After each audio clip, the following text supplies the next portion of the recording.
అదే RTV app వార్తల్ని క్షణాల్లో చదివే అవకాశం ఉంటుంది. ఒక న్యూస్ పేపర్, ఒక టెలివిజన్ ఛానల్ మీ చేతుల్లో ఎప్పుడూ ఉంటాయి. చిన్న కుటుంబంలో పుట్టింది, చిన్న కుగ్రామం ఇది. చికిత అలియాస్ చికి ఫోక్ సింగర్ గా తన జీవన విధానాన్ని సాగించింది. చికి మనతో ఉన్నారు, ఆమెను అడుగుదాం అసలు ఈ ఫోక్ సింగర్ గా రావడానికి ఆమె కళ ఏంటి. నమస్తే అమ్మ. నమస్తే అన్న.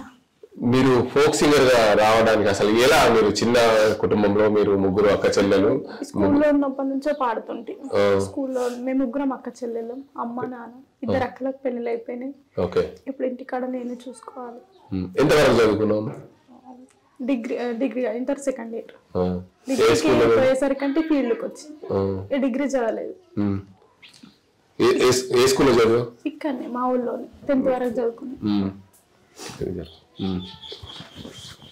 అయితే పాటలు పాడాలని మీకు స్కూల్లోనే వచ్చింది కదా. స్కూల్లో వచ్చినప్పుడు మీరు ఇంత ధైర్యంగా ప్రతి పాటను పాడుతూ ప్రజల్లోకి ఒక ఫోక్ సింగర్ గా అనతి కాలంలో మీ పేరు వెళ్ళింది. ఎలా అసలు ఎలా సాధ్యపడింది? అంటే స్కూల్లో పాడేదాన్ని, జెండకు పాడేదాన్ని. సాలరీ ఎంకరేజ్ చేసేవారు. అంటే ఇంట్లో అమ్మ నాన్న ఎంకరేజ్ చేయలేదు ఫస్ట్. ఎందుకంటే ఆడపిల్లవు కదా, బయటికి వెళ్తున్నావు, అట్లా ఉండద్దు అంటే ఏ నైట్లో వస్తే అన్నదమ్ములు లేరు కదా అని వాళ్ళు ఎంకరేజ్ అయిపోయినా అన్నం తినపోయేదాన్ని, అలిగేదాన్ని. అక్క వాళ్ళు ఎంకరేజ్ చేసేవారు. అట్లా అట్లా ఇట్లానే బయటికి వెళ్తూ నిజామాబాద్ వెళ్తూ చిన్న చిన్న వాళ్ళు కెమెరా మ్యాన్ అన్నలు అట్లా తెలిసి హైదరాబాద్ వెళ్ళిన. అసుర బాలు అన్న కాటిలో కాలే కట్టెల మీద అన్న హైదరాబాద్ కు నన్ను పరిచయం చేసిండు. అప్పుడు ఫస్ట్ అన్న ఛానల్లో వాడినా. అట్లా అట్లా అట్లా కొన్ని స్టూడియోలు పరిచయం అయినాయి. నా బరెన్నమ్మి సాంగ్ కూడా వాడినా. దానివల్ల నాకు ఫేమ్ వచ్చింది. మధ్య ఫేమ్ వచ్చిన తర్వాతనే మేము మధ్యలో ఈ శృతి అనే అమ్మాయి నేను ఎట్లా పరిచయం మీకు? కర్ణాటక వెళ్ళినాం. అప్పుడు స్టేట్ లెవెల్ పెట్టిరు 2023లో శృతి మీరు కర్ణాటక వెళ్ళారు. అప్పుడు మా టీం నిజామాబాద్ నుంచి సాయి లెవెల్ టీం అని మేము అందులో ఇద్దరం టక్కలు అన్నలు సింగర్స్. ఆ టీంలో ఇక్కడ స్టేట్ లెవెల్ లో నిజామాబాద్ ఫస్ట్ వచ్చి కర్ణాటక వెళ్ళినాం. అప్పుడే పరిచయం. కర్ణాటకలో బాగా 10 రోజులు ఉండగా ఒక టీం అన్నప్పుడు ఇక మనం ఉంటాం కదా, బాగా పరిచయం అయినాం అన్న. అక్కడ మేడంని చూసుకుంటా నవ్వడం, బాగా జోకులు వేయడం, ఇక బాగా పరిచయం అయినాం. అంటే ఒక అక్క చెల్లెల్లాగా ఇద్దరు కలిసిపోయినాం. అసలు చెప్పలేని అక్కడనే మొదలైంది మాకు. అందరినీ చూసుకుంటాను. అక్కడ భాషలు రావు కదా, వాళ్ళందరినీ చూసుకుంటా నవ్వేది ఆమె నేను. ఈ అక్కడనే బాగా పరిచయం అయిన తర్వాత ఇంటికి వచ్చిన తర్వాత ఎప్పుడన్నా ఒకసారి 2 నెలలకు ఒకసారి ఫోన్ చేస్తే బాగున్నావా అంటే అంతే. ఇక బాగా పరిచయం లేకుండే. రౌడీ గోపి అన్న, రౌడీ సింగర్ గోపి ఇన్స్టాలో పోషి అని వీడియోలు చేస్తారు కదా, ఇట్లా ఫోన్ చేసినప్పుడు ఆమె స్టేజ్ ప్రోగ్రామ్ లో చేసేది, రికార్డింగ్ చేయలేదు.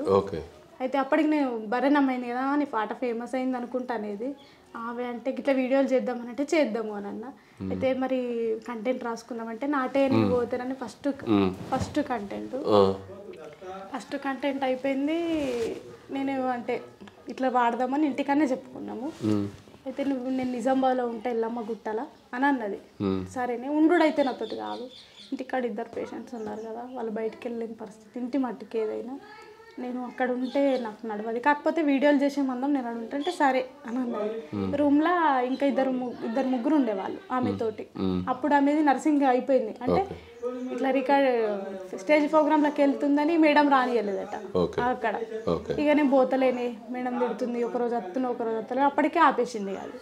ఇక సరేనే మరి వస్తానని పోయినా, వీడియోలు చేసినాం. ఒక వీడియో అయిపోయింది, ఇంకొక 2వ వీడియో కంటెంట్ రాసినాం, చేసినాం. ఫోన్ మాట్లాడుతుంది దానిపైకి వెళ్ళి.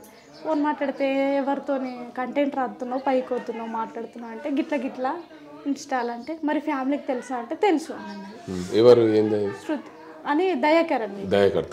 నేను ఎవరు ఫస్ట్ రోజు చెప్పలేదు, సెకండ్ రోజు కంటెంట్ రాయంగా పైకి వెళ్ళి ఫోన్ మాట్లాడుతుంది. అలా రూమ్లో ఉన్న పిల్లలకు తెలుసట, వాళ్ళు కూడా చెప్పి రావక్క ఇట్లా అని. ఇక ఫ్యామిలీకి కూడా తెలుసట. మన ఫ్యామిలీకి తెలిసినప్పుడు ఇక మన ఫ్రెండ్స్ కదా, మనం ఏం చేయలేము. సరే అని మేము ఇట్లానే కంటిన్యూ అయినాం వీడియోలు. కంటిన్యూ అయినాక ఒక వీడియో మీద 1 మిలియన్ అయింది. ఒక రోజులో 2 రోజులు 1 మిలియన్ పోగానే మాకు ఇంటర్వ్యూలు స్టార్ట్ అయినాయి. ఇంటర్వ్యూలు స్టార్ట్ అయినాయి. ఇంటర్వ్యూలకు కూడా అతని కార్లోనే వెళ్ళినాం. అప్పుడు కూడా మంచిగానే ఉన్నారు ఇద్దరు. ఏదైనా ఫాస్ట్ ఫుడ్ సెంటర్లో తింటే, నేను ఫాస్ట్ ఫుడ్ సెంటర్లో తినపోయేది, కాకపోతే తింటే చికెన్ బిర్యానీ ఇట్లా తింటుంటిని. వాళ్ళు ఫాస్ట్ ఫుడ్ సెంటర్లో తింటే అసలు ఒక్క ప్లేట్లో తినేది ఇద్దరు, అట్లా ఉండేది. ఇక అట్లా ఉన్నప్పుడు మనం ఇంకొకళ్ళ ప్రైవేట్ లేము ఏం కాదు. ఇక అట్లనే కొనసాగుతూ ఇంటర్వ్యూలు అయిపోయినాయి. ఆమెకు రికార్డింగ్స్ ఆఫర్ వచ్చినాయి, బాగా వచ్చినాయి, నాకంటే ఎక్కువ రికార్డింగ్స్ ఆఫర్ వచ్చినాయి. ఇంకా అప్పుడు హ్యాపీగానే ఫీల్ అయినాం. ఎందుకంటే మాకు ఒక కోరిక ఏంటంటే ఫస్ట్ శ్రీదేవ డ్రామా కంపెనీ జబర్దస్త్కి వెళ్ళాలని కోరిక, అదొక కోరిక. ఇక ఇట్లనే ఇంటర్వ్యూలకి ఇక్కడ రూమ్ కాల్ చేసినాం నిజామాబాద్లో. వీడియోలన్నీ చేసినాక రూమ్ కాల్ చేస్తే వాళ్ళ అక్క వాళ్ళు హైదరాబాద్లో ఉంటారు. అక్కడ 20 days ఉన్నది. నేను ఇక్కడనే ఉన్నా. నాకు అప్పుడు ఆఫర్స్ రాలేదు, ఆమెకు వచ్చినాయి. ఒక 2-3 రికార్డింగ్లు వచ్చినాయి. అంటే పిల్లలను చూసుకుంటుంటా అని ఫోన్ చేసేది అక్క వాళ్ళ ఇంటికాడ, పిల్లలతో మాట్లాడుకుంటుంటుంది. రికార్డింగ్కి వెళ్ళేది. అప్పుడు వాళ్ళ ఇంటికాడ 2 రోజులు వాళ్ళకి ఇద్దరికి ఏమైందేమో, అక్క వాళ్ళ ఇంటికి నుంచి వెళ్ళొచ్చి ఆయన ఈసీఎల్ ఉంటుండే దయకేర్ అని వ్యక్తి. ఆయన రూమ్కి వెళ్ళింది. రూమ్కి వెళ్తే మాకు ఫోన్ చేస్తే లేపుడు బంద్. నాన్న నాకు చేయాలి, నేను చేయాలి, ఫోన్ లేపుడు బంద్. మరి నా దగ్గర నేను కూడా మా నాన్న ఇక్కడ ఉన్నా అని ఆమె చెప్పలేదు, నా దగ్గరనే ఉందని ఆ దయకేర్ చెప్పలేదు. ఎవరికన్నా కన్న వాళ్ళకి కొంచెమంది ఉంటది కదన్న, 2 రోజుల నుంచి బిడ్డ ఫోన్ లేపకపోతే అని నాన్న ఇట్లా అన్నాడు అన్నట్టు. ఆయనకు నా బిడ్డ ఎక్కడున్నదని నేను ఎట్లా అడగాలి, అట్లా ఎట్లా తెలవాలి, నాకు ఏమన్నా అయితే ఎవరిని అడగాలి అని అడిగింది. అన్నదానికి అసలు ఇక అక్కడ అసలు ఏమైందో తెలియదు. ఇక నాన్న అంతే మాట అన్నాడు, అంతే మాటకి వెళ్ళిపోయింది అన్న, అంతే వాళ్ళ ఇంటికి వెళ్ళిపోయింది. ఇక అంటే ఈ దయాకర్ కు శృతికి ఒక ఎన్ని రోజుల నుంచి పరిచయం ఉండొచ్చు? నేను మొన్న 6 months నుంచి వీడియోలు చేసిన నుంచి పరిచయం అన్న. అంతకుముందే పరిచయం నేను అడిగినప్పుడు వాళ్ళ రూమ్ లో పిల్లలు కూడా అన్నారు అంతకుముందే పరిచయం అని అన్నారు. ఫ్యామిలీకి కూడా తెలుసట అంతకుముందే పరిచయం. తల్లిదండ్రులకు తెలుసు, శృతి వాళ్ళ తల్లిదండ్రులకు తెలుసు. అయినా నాన్న కూడా ఒప్పుకున్నాడు. పాపం మరి ఎందుకు ఆమె తల్లిదండ్రులు కాదని పెళ్లి చేసుకున్నారు?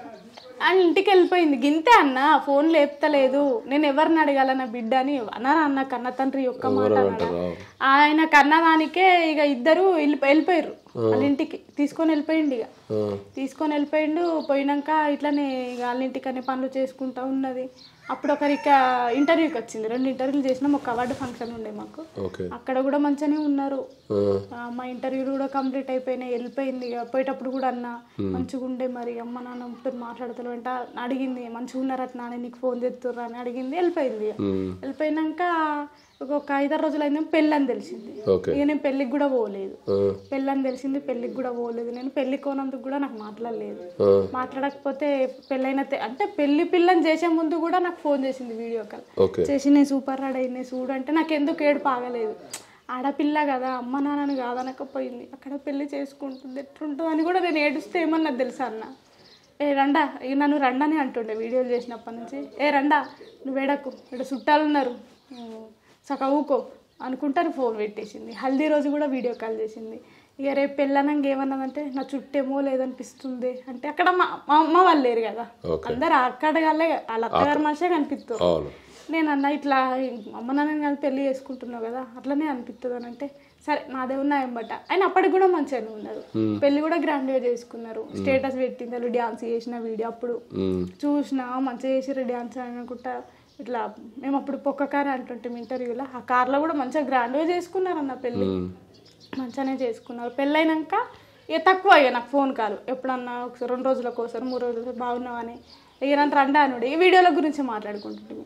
మనం వీడియోలు దిగక చాలా రోజులు అవుతుంది, నాకు పెళ్ళి గ్యాప్ వచ్చింది, నువ్వు ఇంటికాడ పరిస్థితి అని నువ్వు కంటెంట్ రాయలే. ఇక ఆమె ఎక్కువ రాస్తుండే, నేను కొన్ని రాస్తుంటే కంటెంట్లు. ఇక ఇద్దరం రాసుకుంటుంటిమి, ఇద్దరు ఓకే అవుతుండే, ఇట్లా పాడుతుంటిమి. ఇక శృతి నేను ఇప్పుడు ఫ్యామిలీది ఉన్నా కానీ నేను కాకపోతే ట్రెండింగ్ వీడియోలు తీసుకుంటుంటే మేము పాటలు, ఆ పాటల మీద రాసుకుంటుండే. నువ్వు యూట్యూబ్లో చూసి ఆ లింకులు పంపించు నేను రాస్తా అంటుండే. ఇవిడి గురించే మాట్లాడుకుంటుంటే. మొన్న 1 week కిందట లింగంపల్లి నరేష్ అన్నది ప్రొడ్యూసర్, ఇద్దరు వెళ్ళాల ముద్దుల మోడని ఇద్దరు కాంబినేషన్ లో సాంగ్ పాడినాం మేము. శృతి అని నేను, రౌడీ గోపి సింగర్ మా భర్త అన్నట్టు ఇట్లా మేము నవ్వుకుంటా చెప్పుకున్నాం. మన భర్త అన్నట్టు నేను పెద్ద పిల్లం, నేను చిన్న పిల్లం అంట. కంటెంట్ మంచి ఇట్లా మేము ఇక పాట ప్రాక్టీస్ చేయలేము. ఇక నేను కూడా ఫోన్ అనుకున్నప్పుడు నాన్నకు కొంచెం ఎక్కువైనా ఫోన్ అనుకుంటే నరేషన్న ఏం కాదు అమ్మ ఇట్లా అంటే, సరే ఇక రికార్డింగ్ చేసుకొని వస్తాను. నేను ఇక్కడ నుంచి వెళ్ళినా, వాళ్ళిద్దరు అక్కడ నుంచి కార్లో వచ్చిర్రు. స్టూడియోకి వెళ్ళినాము. స్టూడియోలో కూడా పాట నేర్చుకుంటున్నాం. ఆయన కిందికి చూసుదైనా పోయిండు దయాకర్ అనే వ్యక్తి.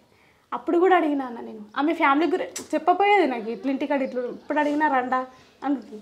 ఎట్లుంటున్నావు, డ్రెస్సులు కొండపోలేవు అని, కొనుక్కున్నావా, మంచిగా ఉంటుంటారు అంటే మంచిగా ఉంటున్నామే. ఇట్లా ఉంగరాలు కూడా చూపించింది.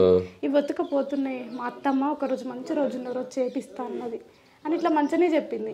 మంచిగా ఉంటున్నావు అంటే రండా మన పాట ప్రాక్టీస్ చేయలేం, పాట పాడదాం, పాట ఫస్ట్ రికార్డింగ్ అనుకుంటా ఇట్లనే రికార్డింగ్ పాటను ప్రాక్టీస్ చేసుకుంటున్నాం. అక్కడ కూడా వీడియోలు చేసినాం రీల్స్ ఇద్దరం. అంటే మొత్తం రోజులు అయ్యాగానే మనం ఇది ఒక రీల్స్ చేద్దాం. నాకు ఎక్స్ప్రెషన్స్ రావా? చివరి రీల్స్ అవే అన్న, ఒక పాటకు రీల్స్ చేసినాం. నాకు ఎక్స్ప్రెషన్ రావని నవ్వుతుండే, ఎరండరా నువ్వు వెనుకుండు అని ఇట్లా నవ్వుతుండే. ఆ రోజు వీడియో చేసినాము, రికార్డింగ్ అయిపోయింది. నా ఇది ఒక్కటి ఉండే, ఆమె ఇంకా 2 ఉండే. నేను ఆమె కాంబినేషన్లో ఇద్దరం పాడినాక ఆమె ఇంకొకటి పాడింది. ఇక 12:30 అయింది. తినపోయినాం, ప్రొడ్యూసర్లు మేము ఆయన అందరం తినపోయినాం. అక్కడ కూడా మంచిగానే ఉన్నారు. స్టూడియోలో కూడా ఆమె పాట పాడితే మామ్ వాటర్ బాటిల్ మామ్ ఇక అంత మంచిగా ఉన్నారు కదన్న, మనకేం అనిపిస్తుంది. మంచిగానే ఉంటుండే వాళ్ళిద్దరు అసలు. ఇక మళ్ళీ ఏమన్నాడు ప్రొడ్యూసర్, 12:30 అవుతుంది నైట్, రికార్డింగ్ మేకింగ్ వీడియోలు అన్నీ అయిపోయినాయి. రాత్రికి చిక్కిని కూడా అంటే బస్సు ఎక్కిర్రి, నిజామాబాద్ బస్సు నైట్ జర్నీ ఎత్తుంటుంది కదా అంటే సరే అన్న ఎక్కిస్తామని అంటే సరే ఒక పాట పాడిందా కావద్దని వల్ల ముగ్గురం కార్లో వెళ్ళినాం. నేను శృతి దయకర్ అన్న. నన్ను బస్ స్టాండ్కి వచ్చారు, జేబీఎస్ బస్ స్టాండ్కి. అప్పటికి 2:33 అవుతుంది. ఆమెకు నిద్ర వస్తుంది, ఇట్లా పడుకోబెట్టుకున్నా. నేను నిద్ర వస్తుంది అంటే మామ పడుకుంటావు మామ, నా మీదకి వచ్చి తీసుకొని అతని మీద పడుకోబెట్టుకున్నాడు. పడుకోబెట్టుకోనని ఊకున్నా. సరేనే నీకు నిద్ర వస్తుంది కదా పో పొర్రి కార్లో పోతారు కదా, నేను బస్సు వస్తే నేను పోతా అని నేను అన్నా. సరేనే అన్నది. బాయ్ చెప్పింది అక్క, కొంచెం జేబీఎస్ బస్ స్టాండ్లో కొంచెం దూరం పోయి బాయ్ పోతావని అన్నది. దానికి ఏమనిపించిందేమో అన్న, లాస్ట్ అంతే అక్కడికి వచ్చి నన్ను గట్టిగా పట్టుకుని సరేనే పోతాను అన్నది. సరేనే అని అన్న. నేనేం బస్సు ఎక్కినా వచ్చినాక కూడా ఇట్లనే ఫోన్లో ఇక వచ్చినాక కూడా వచ్చిందే తిన్నామనంటే తిన్నని ఇట్లా మంచిగా మాట్లాడుకున్నాము. కంటెంట్ల గురించి మాట్లాడుకున్నాము. ఎక్కువ మాకు శ్రీదేవి డ్రామా కంపెనీ ఇవి మనం ఇన్ని ఇంటర్వ్యూలు చేసిన శ్రీదేవి డ్రామా కంపెనీకి ఎవరు ఇంకా వెళ్తలేరు, వీడి గురించే మాట్లాడుకున్నాం. ఇక లాస్ట్ మొన్న సోమవారం నైట్కి లాస్ట్ కాల్ అది ఏమైంది ఇట్లా మెసేజ్ చేస్తున్నావు అంటే అలా అత్తమ్మది పక్కకుండి నాగిర్రు. ఇక ఆగమవుతుంది నన్ను రండనే అనుడు. ఈ 6 నెలల నుంచి ఎప్పుడైతే మేము రండముండని వీడియోలు చేసినాము ఎక్క చిక్కి అనపోయేది ఈ సతాతోటి, రండా పండుకో ఇక లైట్ అని పండుకున్నది. నేను పండుకున్నా. ఇక నవ్వుతుర్రు కదా 11 గంటలకు. ఆమె వాళ్ళ అత్తమ్మ ఆమె అట్లా కూడా అన్ని ఇంకా స్పీకర్ పెట్టినావు, మీ అత్తమ్మ నవ్వుతుంది వింటుంది అనుకుంటే రండా ఆగమవుతుంది అనుకుంటున్నది. అదే లాస్ట్ ఫోన్ కాల్ అన్న. అంతే. సమస్య ఉన్నదని ఎప్పుడు చెప్పలేదన్న. నేను అడిగేదాన్ని ఇంకా ఎట్లుంటున్నావు అని అడిగితే కూడా ఈ రండకి ఎప్పుడు ఇదే ఉంటదని నన్ను తిట్టేది. ఇంతే అన్న. వాళ్ళంతా మంచిగా ఉన్నారంటే రియల్ గా అన్న బుక్క పెట్టుకునేటట్టున్నారు అన్న. అసలు ఏం జరిగింది అనుకుంటారు? ఏం అనుకోవచ్చు అంటే ఒక భార్య భర్తలు పెళ్లి చేసుకుని 20 రోజుల తర్వాత ఇట్లా జరగడం అంటే చాలా బాధాకరమే కదా. 20 రోజులకే ఆమె చనిపోయింది అంటే రికార్డింగ్కి వెళ్ళిన బుధవారం రోజు రికార్డింగ్కి వెళ్ళిన సంతోష్ అన్న E96 ఛానల్కి రికార్డింగ్కి వెళ్ళి ఒక అన్నం తీసుకొని వెళ్ళిన అన్నట్టు రికార్డింగ్కి. అయితే జేబీఎస్లో బస్ దిగుతున్నా నేను, ఫోన్లు వస్తున్నాయి. ఆమెతోటి ఉంటారు కదా రూమ్లో, పిల్లలు ఫోన్ చేస్తుర్రు. ఇక మెట్లు దిగినాక ఏమైంది ఊకే ఫోన్ చేస్తుర్రు అంటే గిట్ల అన్నారు. నమ్మలేకపోతున్నా. ఇంకో శేఖర్ అన్నని ఫోన్ చేసిన, శేఖర్ అన్న కూడా అంతే చెప్పిండు. నమ్మలేను. నాన్నకు ఫోన్ చేసిన, నాన్నకు ఫోన్ చేయగానే ఏడ్చుకుంటే చెప్పిండు అన్న. ఇక నాతో అయితలేదు. బస్ స్టాప్లో అట్లనే కూలబడ్డాను. నేను రికార్డింగ్ క్యాన్సిల్ చేసుకొని రిటర్న్ నిజామాబాద్ వచ్చేసిన. నిజామాబాద్ వస్తే ఎటు వల్ల అర్థమవుతలేదు. ఇక్కడ ఎవరు లేరు. నమ్మలేకపోతున్నాను. నాతో కలిసి వీడియోలు చేసి నిజామాబాద్లో ఉన్నప్పుడు కూడా అసలు ఒక్క ప్లేట్లో తినేవాళ్ళం. అలా ఫ్రెండ్స్ ప్లేట్లో తిననియలేదు నన్ను. నాకే నా ఫ్యామిలీ గురించి ఎన్నో ధైర్యం. నాకు అసలు అండంత ధైర్యం అన్న. ఆమె స్ట్రాంగ్ ఉండేది. నేనే నా ఇంట్లో పరిస్థితి వల్ల నేను ఎప్పుడు డల్గా ఉండేది. కానీ మా కోరికలు కూడా నెరవేరు.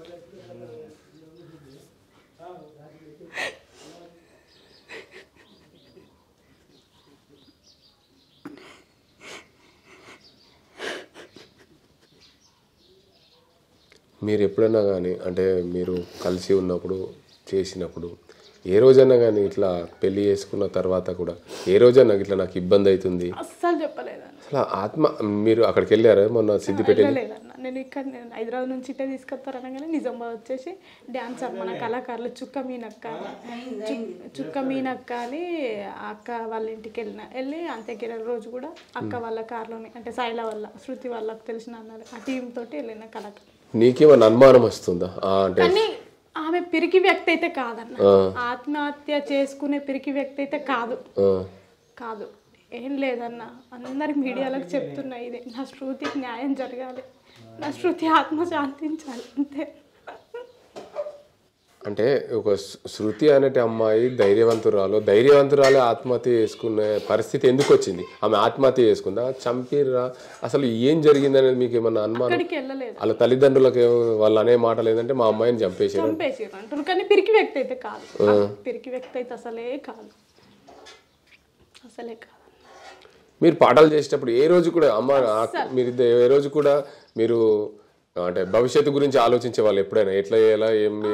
ఎందుకంటే లాస్ట్కి మేము ఆమె చిన్నదే నేను చిన్నదాన్ని కదా, మన అమ్మ నాన్న ఇట్లనే ఆలోచించే వాళ్ళం. అలా నాన్న కూడా మాకు ఫ్రెండ్లీ ఉండేటోడు, అసలు ఫ్రెండ్లీ అంటే ఇద్దరికి. నన్ను కూడా అలా సొంత కూతురులాగా చూసుకున్నారు. ఎప్పుడు కూడా ఫోన్ లేట్ చేసినా ఈమె చెప్పినా నాన్న వాళ్ళకి చెప్పేది. నాన్న వాళ్ళు కూడా పోమ్మ ఒకసారి ఇదే ఇంటికి పోమ్మ దాని దగ్గరికి అనుకుంటా ఇట్లా. అంతే. పోతే వేరుంటుండేనేమో, మరి ఆమె బతుకుతుండేనేమో, నువ్వు అక్కడికి వెళ్ళి వస్తే బతుకుతుండేనేమో. అంటే నేను ఎప్పుడు పోలేదు, అంటే ఆ పరిస్థితుల్లో నీ అక్కడ ఉన్న సాధక బాధకాలు నీకు చెప్పలేదు కదా, చెప్తుండేనేమో అక్కడికి. నేను పోలేదాన్ని, ఇంకా అంత దూరం కూడా మొన్న రికార్డింగ్ లో కలిసినాం కదా, నేను పోలేదు. అంటే మీరు దయాకర్ ఎప్పుడన్నా మీతో దగ్గర శృతితో కలిసి ఉన్నప్పుడు కానీ ఎప్పుడైనా దయాకర్ మీద ఏమన్నా అనుమానం లాంటి మీకు ఏమన్నా వచ్చిందా? అంటే ఆయన ఎప్పుడన్నా అనుమాన పడ్డ పరిస్థితి? ఇప్పుడేమో తల్లిదండ్రులేమో శృతిని చంపేశారు అంటున్నారు, వాళ్ళేమో బాగుండే వాళ్ళని మీరు అంటున్నారు. చివరి కాల్ అసలు మీరు ఇద్దరు ఎప్పుడు ఏ రోజు మాట్లాడారు? సోమవారం నైట్కి అన్న. సోమవారం అంటే మామే మంగళవారం చనిపోయిందా? నాకు తెలియదు అన్న. నేను మంగళవారం రోజు మా ఫ్రెండ్ కూతురు పుట్టిందని హాస్పిటల్ ఇక్కడ ఈ ఊర్లోనే ఫ్రెండ్ కూతురు పుట్టిందని చూడడానికి ఆంటీ వాళ్ళతో వెళ్ళినా. బుధవారం రోజు రికార్డింగ్కి వెళ్ళినా, నాకు ఆ ఫోన్ వచ్చిందండి. అంతే, అదే లాస్ట్. అంటే ఒక శృతి అమ్మాయి ఇట్లా ఒక సింగర్, ఫోక్ సింగర్, మీరిద్దరు కలిసి పాటలు పాడుతుండేవాళ్ళు, అలా జరిగిందంటే అంటే ఎంత దారుణం చెప్పండి. లేకపోతున్నాను నేను అసలు. నాకు ఇంటికాడ చెప్పేవాళ్ళు కూడా లేదు, ధైర్యం అయితే లేదు ఫస్ట్ ఆఫ్ ఆల్. ఇప్పుడు వాళ్ళ నాన్న అమ్మ వాళ్ళందరూ వాళ్ళ అక్క కూడా అంటుంది మా చెల్లె పిరికిది కాదు, నాకే ధైర్యం చెప్పి. అందరికీ తెలుసు అన్న, మీ పిరికిది అసలే కాదు. పోలీసు వాళ్ళు వాళ్ళకే సపోర్ట్ ఉన్నారని చెప్తున్నారు. వీళ్ళు తల్లిదండ్రులు పోలీసు వాళ్ళు వాళ్ళకే సపోర్ట్ ఉన్నారు, మా పాపని అందరు కలిసి చంపేసారు అనేది మాట్లాడుతారు తల్లిదండ్రులు. అంతే కదన్నా, మరి ఆమె అయితే పిరికి వ్యక్తి అయితే అసలే కాదు. Okay, thank you. మొత్తానికి చూసుకోవచ్చు, దీనికి అంతటికి సంబంధించి ఏదైతే చిక్కి మన దగ్గర ఉంది, మనం నిజామాబాద్ జిల్లా కొండూరులో ఉన్నాం. చిక్కి ఆలియాస్ చికిత తన మనసులో మాట చెప్పింది. ఎందుకంటే దీనికి అంతటికి సంబంధించి శృతి మృతికి గల కారణాలైతే ఆమె ధైర్యవంతురాలు, ఏ రోజు కూడా పిరికితనంగా లేకుండా ఉండే. ఆ అమ్మాయి శృతి అనే అమ్మాయి చనిపోయిందంటే నేను నమ్మలేకపోతున్నాను. మేమిద్దరం అక్కా చెల్లెలం కాకపోయినా అక్కా చెల్లెళ్ళ కంటే ఎక్కువగా మేము కలిసి ఉండేవాళ్ళం, కలిసి పాటలు పాడేవాళ్ళమని చికిత చెప్తున్న పరిస్థితి కనిపిస్తుంది. ఏదేమైనా ఒక స్నేహితురాలు మరణ వార్త విని నేను తట్టుకోలేకపోయాను. బస్టాండ్లో నేను అక్కడ ఏదైతే రికార్డింగ్ కోసం అక్కడికి స్టూడియోకి వెళ్తున్న క్రమంలో జేబీఎస్ బస్టాండ్లో నాకు తెలిసిన వెంటనే నేను అసలు ఒక్కసారిగా అవాక్కయ్యాను. నేను అక్కడే పడిపోయాను. ఏదేమైనా నా తోటి స్నేహితురాలు ఇద్దరం కలిసి ఏదైతే ఇన్స్టాలో రీల్స్ చేసేవాళ్ళమో ఆ సమయంలో మేమిద్దరం ఎంతో అన్యోన్యంగా ఉన్నాము. ఎప్పుడు కూడా ఎక్కడ కూడా ఆమె ఇబ్బంది పడుతూ బాధపడుతున్న పరిస్థితి ఏ రోజు కనిపించలేదు. ఆమె ధైర్యవంతురాలు, ధైర్యంగా ఉండేది. ఆమె చనిపోయిన వార్త మా ఇద్దరి జీవితాలని కలిసివేసిందని చెప్పలేదు. ఎందుకంటే నా ఒక భుజం నేను ఆమె ఇద్దరం కలిస్తేనే ఒక రీల్ అయ్యేది, కానీ ఆమె లేని లోటు నేను నమ్మలేకపోతున్నానని చెప్పి చికిత చెప్తున్న పరిస్థితి. ఇది ఇక్కడ పరిస్థితి. కెమెరా సాజింతో గంగారెడ్డి, RTV నిజామాబాద్. మరిన్ని వీడియోస్ కోసం ఛానల్ ని సబ్స్క్రైబ్ చేయండి. లేటెస్ట్ అప్డేట్స్ కోసం వాట్సాప్ ఛానల్ ని ఫాలో అవ్వండి. ఆ లింక్ డిస్క్రిప్షన్ లో ఉంది.